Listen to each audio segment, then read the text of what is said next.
এখানে কাজ চলছে যে, এটা হচ্ছে আজমপুর ওভারব্রিজ।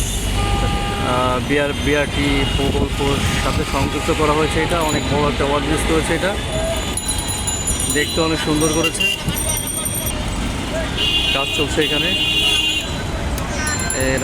এখানে মেজারমেন্টের কাজ চলছে, আরও অনেক কাজ এখনও বাকি আছে। ইতিমধ্যেই এটা এখনও পুরো কাজ শেষ হয় নাই, তারপরেও এটা ওপেন করে দিয়েছে মানুষের সুবিধার্থে, যাতে তারা রাস্তার এপার থেকে উপরে সুন্দরভাবে যেতে পারে। এটা হচ্ছে আজমপুর ওভারব্রিজ।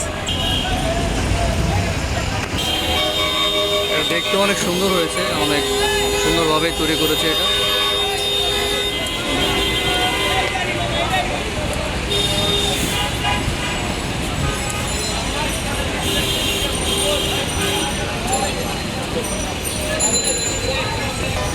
যদিও এটার কাজ এখনও চলমান, এখনও পুরোপুরি এটার কাজ এখনও শেষ হয় নাই, কাজ চলমান অবস্থায় আছে। এটা যখন বিআরটি প্রজেক্টটা পুরোপুরি চালু হয়ে যাবে তখন এটা আরও সুন্দর লাগবে দেখতে। মাঝখান দিয়ে একটা বিআরটি প্রকল্প লাইন নিয়েছে। এখানে চলাচল করার জন্য যথেষ্ট স্পেস আছে মাঝখান দিয়ে। এখানে রিল্যাক্সে মানুষ যাতায়াত করতে পারবে। মাঝে অনেক স্পেস রেখেছে এটা, যাতে একসঙ্গে অনেক লোক যাতায়াত করতে পারে এবং খুবই আরামদায়কভাবে চলাচল করতে পারে, কোনো গ্যাদারিং তৈরি না হয়। এই যে এখনও কাজ চলমান। মাঝখানে যে লেনটা ওটা হচ্ছে বিআরটির লেন। এটা সরাসরি গাজীপুর থেকে চলে আসছে এয়ারপোর্ট পর্যন্ত। এখানে একটা বিআরটির যে লেন, ওই লেনের এখানে একটা কাউন্টার হবে। বিআরটির লেনে শুধু বিআরটির নির্ধারিত বাসগুলোই চলবে। প্রত্যেকটা স্টপেজে একটা করে আলাদা নির্ধারিত একটা কাউন্টার থাকবে।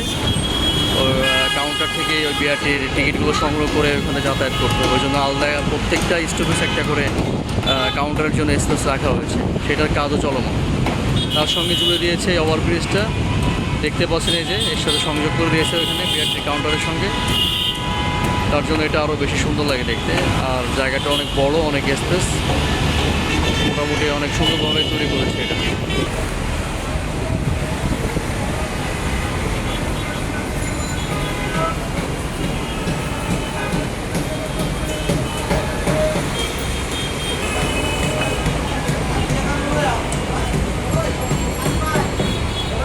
যাই হোক ভিউয়ার্সরা, আপনাদের সঙ্গে অনেক কথা হলো। আর সর্বোপরি কথা হচ্ছে, আমার এই চ্যানেলটা আপনারা সবাই সাবস্ক্রাইব করবেন এবং আমাকে আপনারা সহযোগিতা করবেন।